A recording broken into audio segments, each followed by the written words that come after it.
आए हो तुम कहाँ से और जाओगे कहाँ, इसका भी ये तुम्हारी आत्मा कहाँ से आई है और कहाँ जाएगी, ये असली ज्ञान है। नरक भोग करके कौन सी आत्माएं आई हैं, उनमें 6 लक्षण होते हैं। अत्यंत कोपा, वे अत्यंत क्रोधी होंगे। जिनको अत्यंत क्रोध आता है, बहुत गुस्सा आती है, तो समझ लेना वे आत्माएं नरक से आई है। अब देख लो, सोच लो, तुम अपने आप में टटोल लो, तुम क्या हालत है, ज्यादा क्रोध। इसलिए सहनशीलता बढ़ाइए, गम खाना सीखिए। कटुका जबानी, और जिनकी वाणी बहुत कड़वी है, कभी मृदु बोलते ही नहीं, वे लोग भी आत्माएं नरक से आई। कटुका जबानी, दरिद्रता, और जिनको हमेशा दरिद्रता घेरे रहती है, जो दरिद्री है, संपन्न नहीं हो पाते कभी, वे भी नरक के कर्म करके आई है, इसलिए दरिद्र का दुख भोग रही। सुजनेषु वैरम, और जो अपने भाई से बैर करते हैं, बाप से बैर, माँ से बैर, बेटे से बैर, पत्नी से बैर, पति से बैर, जो अपने घर में ही दुश्मनी मानते हैं, बैर ठानते हैं, ऐसी आत्माएं भी नरक से ही आई हैं, उनकी ये पहचान होती है। आत्मवर्ग परित्यज्य पर वर्गम समाश्रयत, जो अपने आत्मी जनों को त्याग कर देते हैं और पराये लोगों से रिश्ता जोड़कर प्रेम से रहते हैं, वही आत्माएं नरक से आई है। सुजनेश वैरम, नीच प्रसंगा, और जो लोग नीच संगत करते हैं, नीच कर्म करने वालों की, बुरे लोगों की संगत में रुचि लेते हैं, तुम समझाते हो फिर भी नहीं मानते, वे आत्माएं भी सीधे नरक से ही आई है। इसलिए नीच संगत को ढूंढती रहती है, अच्छी संगत में उनका मन नहीं लगता। नीच प्रसंगा, कुलहीन सेवा, और जो आत्माएं भ्रष्ट लोगों की सेवा में लगी रहती है, श्रेष्ठ पुरुषों की सेवा में रुचि नहीं। उनके पास रहते हैं जो लोग दारू पीते हैं और कहते हैं जाओ 2 किलो बकरे का मांस लाओ, मांस लेने जाते हैं, अंडा लेने जाते हैं, दारू खरीदने जाते हैं, भ्रष्टों की सेवा करते हैं और वहीं आनंद मनाते हैं, वे आत्माएं भी नरक से आई हुई है। और जिनको पवित्र पुरुषों की सेवा में खुशी होती है, महान पुरुषों की सेवा में आनंद, मंदिर में झाड़ू लगाने में रुचि रहती है, जिनको सत्संगी भाइयों बहनों के लिए बिछावन बिछाने में अच्छा लगता है, प्रसाद बांटने में रुचि लगती है कि बूंदी बांटूं, आज 6 बोरी शक्कर, 7-8 बोरी शक्कर की बूंदी बन रही है, मैंने कहा 10 बोरी की बना दो, 10 कुंटल। तो हलवाई बोला अरे इतने बनाना कठिन है। मैं भेजा एक भगत को कि कहे तो 10 कुंटल बना दे, क्योंकि विधायिका की तरफ से बूंदी बटेगी, नुक्ति। विधायिका श्रीमती, क्या नाम था,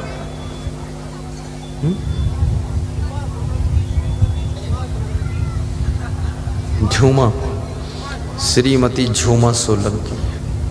झूमा का मन घूमा, प्रसाद बटे बूंदी मां। इसे झूमा अच्छी स्वभाव की है, मान गई, हंसती रही, फंसती गई और बूंदी निकल गई।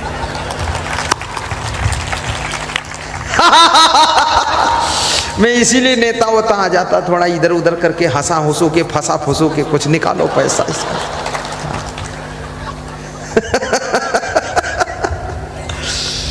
मैं बहुत प्रवचन भी कर रहा था, गणित भी लगा रहा था कि ये झूमा का रुपया कैसे निकलवाऊं।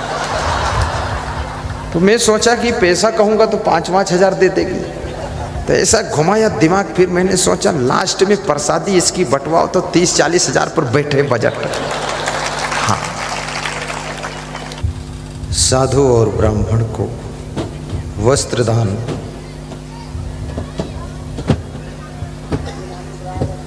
देने से जीवन स्वर्ग बनता है।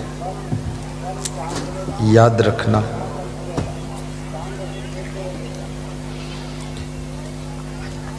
श्री कृष्ण से अर्जुन पूछ रहे हैं,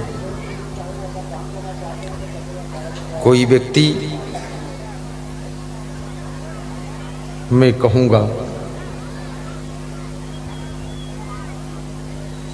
सुरेंद्र जी जाकर के अनाउंस बंद कराइए, सुरेंद्र रुस्तमपुर वाले, ये जो वहाँ अनाउंस हो रहा है उसको बंद करो, उसकी लीड निकाल के यहाँ ले आओ। साहिब बंद कीजिए। श्रीमद् भगवत गीता में श्री कृष्ण अर्जुन के बीच में संवाद हो रहा है। अर्जुन पूछते हैं, कृष्ण, इस जीव की मुक्ति कैसे होती है और ये जीव नरक में कैसे पड़ जाता है? मनुष्य की जिंदगी नरक कैसे बनती है और मुक्ति कैसे प्राप्त होती है? बहुत अच्छा क्वेश्चन है।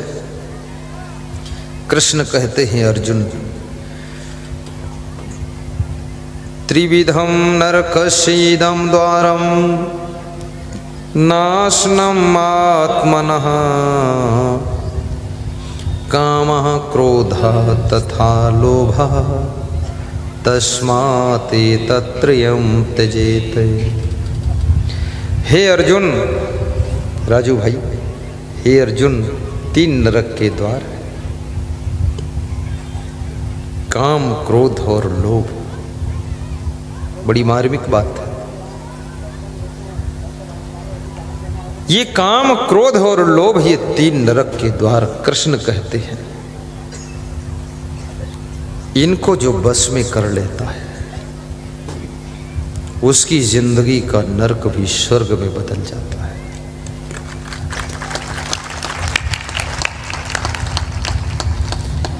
वासना और उपासना, लोभ और दान,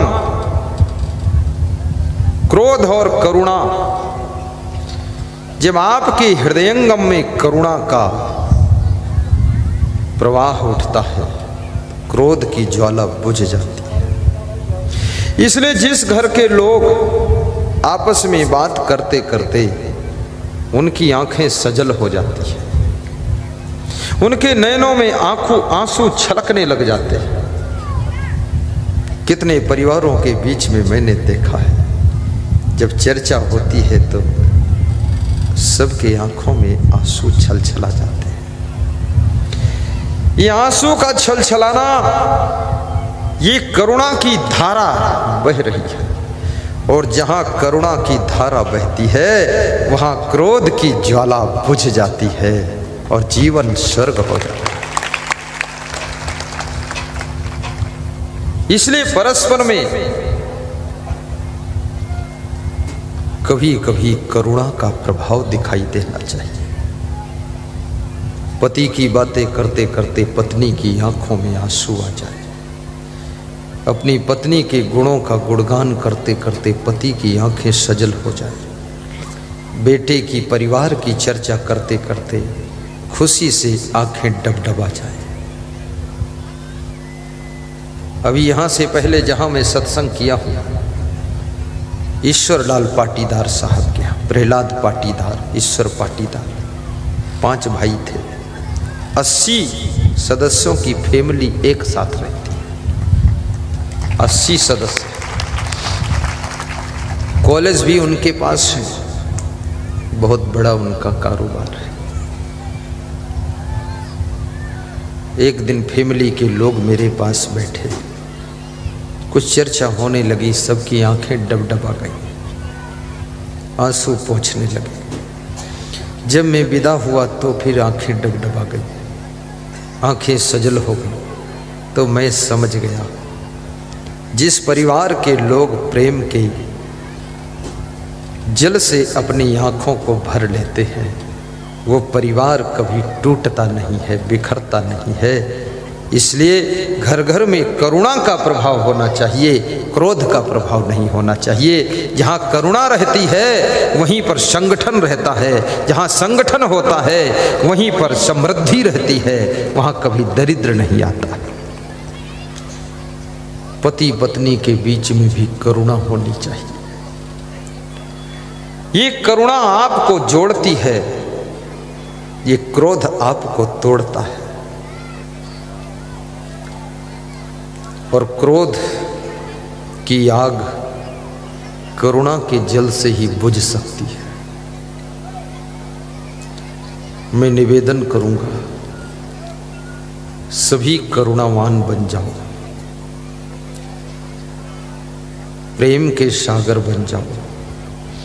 और तुम्हारे पास में प्रेम भी बहुत है, तुम पंछियों से भी प्रेम करते हो, मछलियों से भी प्रेम करते हो, चिड़ियों से प्रेम करते हो, गाय के बछड़ों से भी प्रेम करते हो। तुम जब प्रेम करने पर उतर जाते हो, कीड़े मकोड़ों से भी तुम्हारा प्रेम हो जाता है, उन पर भी पैर रखने से तुम बचाते हो और उनको उठाकर दूर रख देते हो कि मर न जाए कहीं। इसलिए इंसान को प्रेम का सागर कहा गया है। इस जमाने के प्रभु,